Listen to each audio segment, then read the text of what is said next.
Hello दोस्तों, स्वागत है आप सभी का हमारे यूट्यूब चैनल में। तो दोस्तों, आज की इस वीडियो में हम बात करेंगे जीके से रिलेटेड मोस्ट इम्पॉर्टेंट क्वेश्चंस के बारे में। तो दोस्तों, वीडियो बहुत इम्पोर्टेंट होने वाला है, तो प्लीज़ वीडियो को पूरा एंड तक देखिएगा, बिल्कुल भी स्किप मत कीजिएगा। तो दोस्तों, चलिए स्टार्ट करते हैं वीडियो को। तो फ्रेंड्स, यहाँ पर पहला क्वेश्चन दिया गया है, लोकायुक्त की नियुक्ति करने वाला देश का प्रथम राज्य निम्न में से कौन सा है? तो दोस्तों, इसका सही आंसर है ऑप्शन सी, यानी कि महाराष्ट्र। तो दोस्तों, आपको यह याद रखना है कि लोकायुक्त की नियुक्ति करने वाला भारत का प्रथम राज्य महाराष्ट्र बन गया है। ठीक है दोस्तों, इम्पोर्टेंट क्वेश्चन है। ठीक है, करंट अफेयर में भी बन सकता है क्वेश्चन, तो आपको याद रखना है। इसके बाद दोस्तों, अगर हम बात करें महाराष्ट्र की, तो दोस्तों वर्तमान में जो महाराष्ट्र के सीएम हैं तो वह उद्धव ठाकरे जी हैं, तो यह भी आपको याद रखना है। इसके बाद दोस्तों, दूसरा क्वेश्चन यहाँ पे जो दिया गया है, 1857 की क्रांति में फैजाबाद के नेता कौन थे? तो दोस्तों, यहाँ पे आपको बताना है कि ये जो 4 नेताओं के नाम यहाँ पे दिए गए हैं, तो इन 4 नेताओं में से फैजाबाद के नेता कौन से थे? ठीक है, तो इसका सही आंसर है ऑप्शन डी, यानी कि मौलवी अहमदुल्ला है। ठीक है, तो दोस्तों, जो मौलवी अहमदुल्ला जी, यह फैजाबाद के नेता थे। तो दोस्तों, इन्होंने 1857 की क्रांति में एक महत्वपूर्ण भूमिका निभाई थी। और दोस्तों, अगर हम बात करें 1857 की क्रांति के बारे में, तो दोस्तों 1857 की क्रांति जो हुई थी, यह क्रांति 10 मई 1857 को मेरठ से शुरू हुई थी, तो यह भी आपको याद रखना है। इसके बाद दोस्तों, अगर हम बात करें मंगल पांडे की, तो दोस्तों मंगल पांडे जो थे, यह बैरकपुर के नेता थे। और दोस्तों, अगर हम बात करें बहादुर शाह द्वितीय की, तो दोस्तों यह जो थे, यह दिल्ली के नेता थे। ठीक है, और दोस्तों जो बहादुर शाह द्वितीय हैं, इनको हम बहादुर शाह जफ़र के नाम से भी जानते हैं, तो यह भी आपको याद रखना है। इसके बाद दोस्तों, अगर हम बात करें नाना साहेब की, तो दोस्तों यह जो थे कानपुर के नेता थे। ठीक है, तो यह सभी फैक्ट्स आपको अच्छी तरीके से याद रखना है, सभी इम्पोर्टेंट हैं। इसके बाद दोस्तों, तीसरा क्वेश्चन यहाँ पे दिया गया है, अलमाटी बांध किस नदी पर स्थित है? तो दोस्तों, अलमाटी बांध जो है, यह कृष्णा नदी पर स्थित है। ठीक है, तो यह आपको याद रखना है। इसके बाद अगर हम बात करें कि यह कहाँ पर है, तो दोस्तों यह कर्नाटक राज्य में, ठीक है, कर्नाटक राज्य के बीजापुर ज़िले में स्थित है, तो यह भी आपको याद रखना है। अब दोस्तों, इसको हम किस तरीके से याद रख सकते हैं, तो दोस्तों इसकी एक शॉर्ट ट्रिक है। तो दोस्तों, आप सभी जानते हैं कि भगवान श्री कृष्ण ने बचपन में जो है वो माटी खाते थे, और दोस्तों इसी वजह से जब उनकी माँ ने उनका मुंह खुलवाया था, तो उसमें उन्हें उनकी माँ के लिए पूरा ब्रह्मांड दिख गया था। ठीक है, तो इससे आप याद रख सकते हैं, भगवान कृष्ण छोटे में बचपन में माटी खाते थे। ठीक है, तो अलमाटी बांध कृष्णा नदी पर स्थित है। इसके अलावा दोस्तों, अगर हम बात करें कि जो अलमाटी बांध है, तो दोस्तों इसका दूसरा नाम जो है वह लाल बहादुर शास्त्री बांध है। ठीक है, यानी कि अलमाटी बांध को हम लाल बहादुर शास्त्री बांध के नाम से भी जानते हैं, तो यह भी आपको याद रखना है। इसके बाद दोस्तों, चौथा क्वेश्चन है, न्यू लैम्प्स फॉर ओल्ड पुस्तक किसने लिखी है? तो दोस्तों, जो न्यू लैम्प्स फॉर ओल्ड जो पुस्तक है, यह अरविंद घोष जी ने लिखी है। ठीक है, तो यह आपको याद रखना है। इसके अलावा दोस्तों, अगर हम बात करें इस पुस्तक की, तो दोस्तों इस पुस्तक का प्रकाशन जो किया गया था, वह 1893 ईस्वी में किया गया था, तो दोस्तों आप इस डेट भी को भी याद रख सकते हैं। ठीक है, इसके बाद दोस्तों पांचवा क्वेश्चन है, हाल ही में किस राज्य ने मुख्यमंत्री शहरी रोजगार गारंटी योजना की शुरुआत करी है? तो दोस्तों यह करी है बिहार राज्य ने।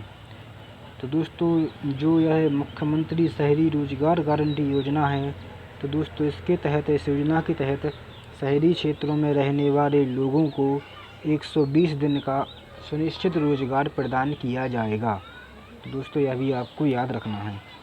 इसके बाद छठवां क्वेश्चन दिया गया है, भूमध्य सागर एवं लाल सागर को जोड़ने वाली नहर कौन सी है?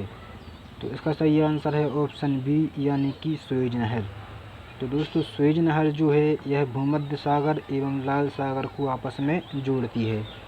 अब दोस्तों, अगर हम बात करें सुएज नहर की, तो दोस्तों इस सुएज नहर का जो निर्माण था यह 1859 में शुरू हुआ था और दोस्तों 1869 में यह बनकर तैयार हो गई थी। ठीक है, यानी कि दोस्तों इसके निर्माण में 10 वर्ष का समय लगा था। तो दोस्तों यह भी आपको याद रखना है, सुएज नहर का जो निर्माण का जो कार्य था वह 1859 ईस्वी में शुरू हुआ था और 1869 ईस्वी में यह बनकर तैयार हो गई थी। इसके बाद 7वां क्वेश्चन है, लिंगराज मंदिर किस प्रदेश में है? तो दोस्तों लिंगराज मंदिर जो है यह उड़ीसा राज्य में स्थित है। ठीक है, और दोस्तों यह उड़ीसा की राजधानी यानी कि भुवनेश्वर में स्थित है। तो आप खास जगह को भी याद रख सकते हैं, भुवनेश्वर। ठीक है, इसके बाद दोस्तों 8वां क्वेश्चन है, भारत के प्रथम कार्यवाहक राष्ट्रपति कौन बनाए गए थे? तो दोस्तों यह बनाए गए थे न्यायमूर्ति एम हिदायतुल्लाह। तो दोस्तों आपको यह याद रखना है कि न्यायमूर्ति एम हिदायतुल्लाह भारत के प्रथम कार्यवाहक राष्ट्रपति बनाए गए थे।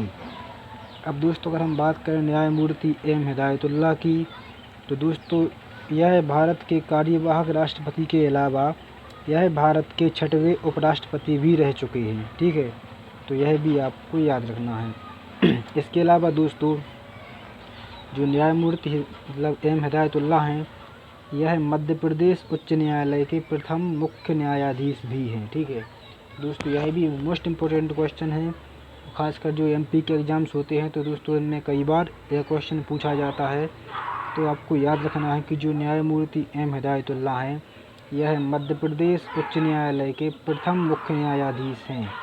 ठीक है दोस्तों, यानी कि ये जो एमपी का जो हाई कोर्ट है उसके चीफ जस्टिस रहे हैं। ठीक है, फर्स्ट चीफ जस्टिस हैं। इसके अलावा दोस्तों ठीक है, इतने ही फैक्ट्स तो आप उनको याद रख सकते हैं। इसके अलावा दोस्तों एक बात और कर लेते हैं यहाँ पे कि जो न्यायमूर्ति एम हिदायतुल्लाह जी हैं, तो दोस्तों यह जो भारत की मतलब सुप्रीम कोर्ट के प्रथम मुस्लिम मुख्य न्यायाधीश थे। ठीक है, तो यह भी आपको याद रखना है। इसके बाद दोस्तों 9वां क्वेश्चन यहाँ पे दिया गया है, उबेर कप निम्न में से किस खेल से संबंधित है? तो दोस्तों उबेर कप जो है यह बैडमिंटन से संबंधित है। तो दोस्तों इम्पोर्टेंट है, तो आपको इसे भी याद रखना है।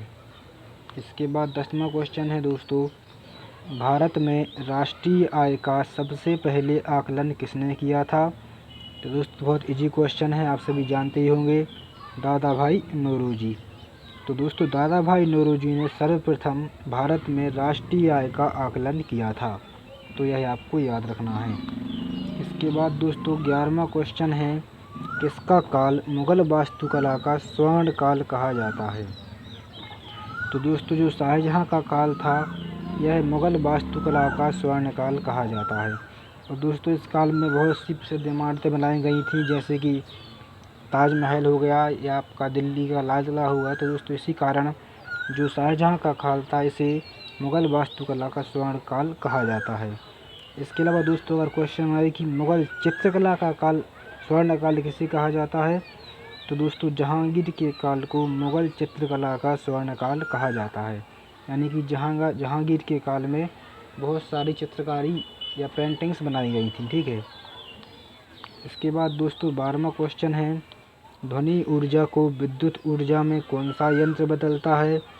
तो दोस्तों माइक्रोफोन जो है यह ध्वनि ऊर्जा को विद्युत ऊर्जा में बदलता है। तो आपका सही आंसर हो जाएगा ऑप्शन ए। इसके बाद दोस्तों अगर हम बात करें लाउड स्पीकर की, तो लाउड स्पीकर विद्युत ऊर्जा को ध्वनि ऊर्जा में बदलता है।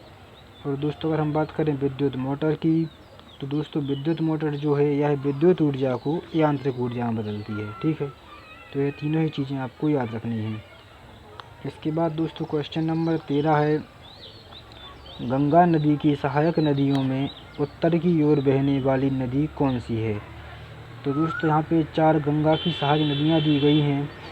तो यहाँ पे आपको बताना है कि इन 4 में से कौन सी नदी उत्तर की ओर बहती है। ठीक है, तो दोस्तों इसका सही आंसर ऑप्शन सी यानी कि चंबल। तो दोस्तों चंबल जो है यह उत्तर की ओर बहती है। इसके बाद दोस्तों 14वां क्वेश्चन यहाँ पे जो दिया गया है, गैलेना निम्नलिखित में से किसका अयस्क है? तो दोस्तों गैलेना जो है यह एक अयस्क है। तो आपको बताना है कि यह किस धातु का अयस्क है, दोस्तों गैलेना जो है यह सीसा का अयस्क है, तो आपको यह याद रखना है। दोस्तों बात करें अगर गैलेना की, तो दोस्तों गैलेना का जो रासायनिक सूत्र होता है वह होता है PbS, तो यह भी आपको याद रखना है। इसके बाद दोस्तों 15वां क्वेश्चन जो है, निम्नलिखित में से कौन गुरु नानक देव का उत्तराधिकारी था, तो आपको यह याद रखना है गुरु अंगद जो थे यह गुरु नानक देव के उत्तराधिकारी थे। तो दोस्तों यह थे हमारे आज के 15 मोस्ट इम्पोर्टेंट जनरल अवेयरनेस के क्वेश्चंस। और दोस्तों उम्मीद है आपको हमारा वीडियो पसंद आया होगा। दोस्तों वीडियो पसंद आया हो तो अपने फ्रेंड्स के साथ में शेयर कर दीजिएगा, चैनल सब्सक्राइब कर लीजिएगा, बेल आइकन को प्रेस कर लीजिए और दोस्तों वीडियो को लाइक ज़रूर करें। तो दोस्तों मिलते हैं अगली वीडियो में, तब तक के लिए थैंक यू सो मच।